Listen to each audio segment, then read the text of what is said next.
किसके पक्ष में बिहार की जनता ने जनादेश दिया। हमारे एसोसिएट एडिटर प्रदीप कुमार हमारे साथ जुड़ गए हैं ज्यादा जानकारी के साथ। प्रदीप, बहुत बड़ा दिन है बिहार की सियासत के लिए।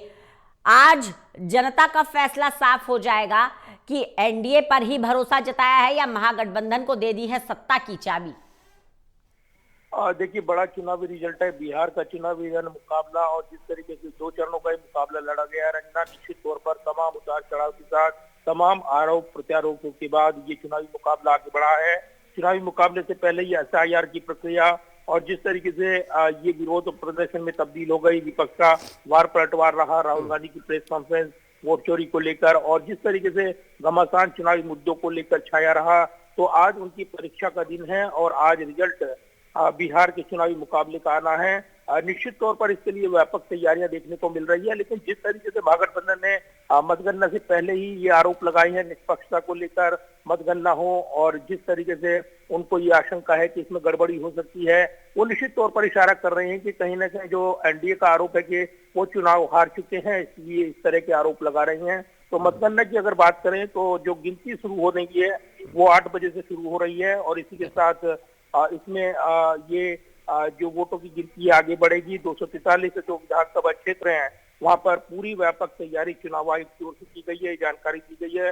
बीते कल ही चुनाव आयोग की ओर से एक पूरा इसका मैप जारी किया गया था, किस तरीके से चुनावी प्रक्रिया और काउंटिंग इसमें की गई है, और इसके लिए अलग अलग जो केंद्र बनाए गए हैं, संवेदनशील मतगणना केंद्र, उनकी पहचान की गई है। कोई भी अप्रिय स्थिति ना हो, इसके लिए पर्याप्त सुरक्षा बलों की तैनाती और इसके अलावा अन्य यहाँ पर जो उपाय किए गए हैं। तो आज उनकी परीक्षा का दिन है, और अगर देखें तो काउंटिंग का दिन, और इसलिए इस पर खास तैयारियां यहाँ पर देखने को मिल रही हैं। चुनावी कार्यक्रम जबकि 2 चरणों का मुकाबला रहा, और इसी के साथ आज जो है जो सुबह 8 बजे से मतगणना शुरू हो रही है। सबसे पहले डाक मत पत्रों की गिनती शुरू होगी, इसके बाद 8:30 बजे से ईवीएम की गिनती शुरू होगी। सभी 243 विधानसभा क्षेत्रों में मतगणना की व्यवस्था की गई है। 243 रिटर्निंग ऑफिसर आरओ द्वारा मतगणना की जाएगी, अन्य व्यवस्था भी यहाँ पर की गई है। तो पूरी तरीके से जो टेबल बनाई गई है, प्रत्येक टेबल पर एक मतगणना पर्यवेक्षक, मतगणना सहायक, माइक्रो ऑब्जर्वर के साथ 4372 मतगणना टेबल स्थापित की गई हैं, और उम्मीदवारों द्वारा जो नियुक्त 18,000 से अधिक मतगणना एजेंट हैं वो भी मतगणना प्रक्रिया की देखरेख करेंगे।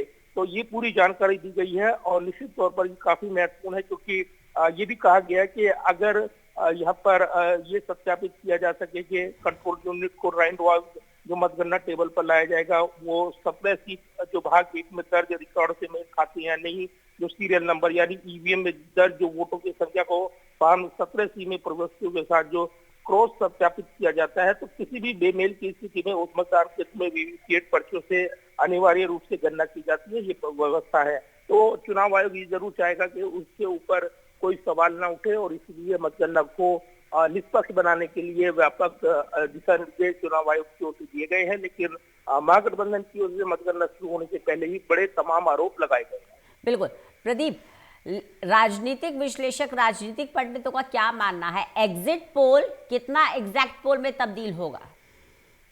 देखिए, एग्जिट पोल इससे पहले भी फ्लॉप साबित हुए हैं कई मौकों पर। बड़े मुकाबले में उनकी गणना सही नहीं रही है, लेकिन जिस तरीके से कई मुकाबलों में ये गणना सटीक साबित हुई है, तो इसको लेकर विरोधाभास रहा है। समय समय पर अलग अलग राज्य के मुकाबले में अलग अलग परिस्थितियां होती हैं, जमीन पर मुकाबला जो लड़ा जाता है।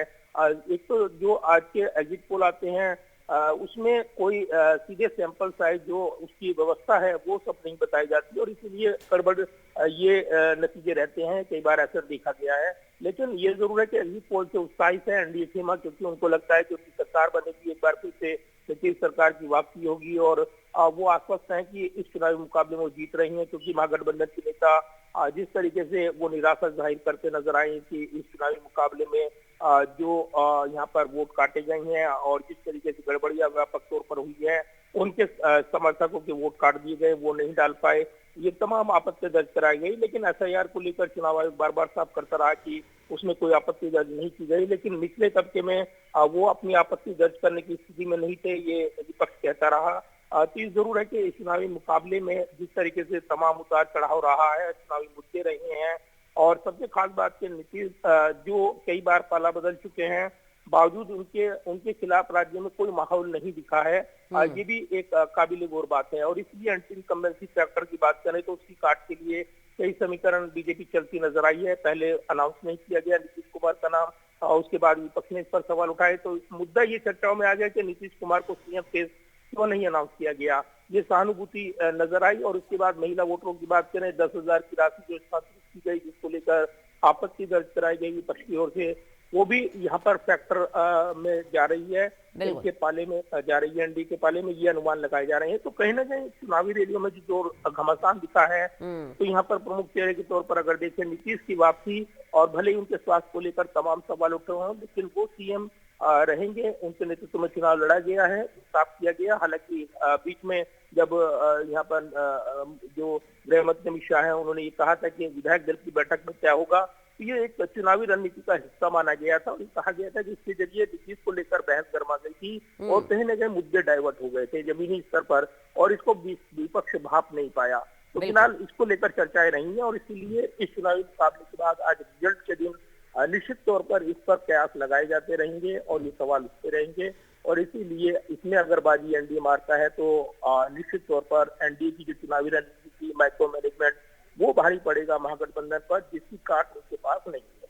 बिल्कुल, क्योंकि प्रदीप, राजनीतिक पंडितों से आपकी बात होती रहती है, राजनीतिक विश्लेषक बताते रहते हैं, आप खुद लंबे समय से पत्रकारिता में हैं, जमीन को भापने का भी हुनर है। लेकिन अगर हम बात करें इस पूरे मुकाबले की, तो एनडीए वर्सेस महागठबंधन तो है, लेकिन अगर वोट कटवा या किंग मेकर, हम ऐसी कैटेगरी में अगर किसी को देखें तो क्या हम पीके की पार्टी को देख सकते हैं, जन स्वराज पार्टी को देख सकते हैं, या एआईएमआईएम को देख सकते हैं? इन दलों की भूमिका हम देख सकते हैं कि वो या वोट कटवा साबित हो जाए या किंग मेकर साबित हो जाए, कहीं देख पा रहे हैं आप उन्हें?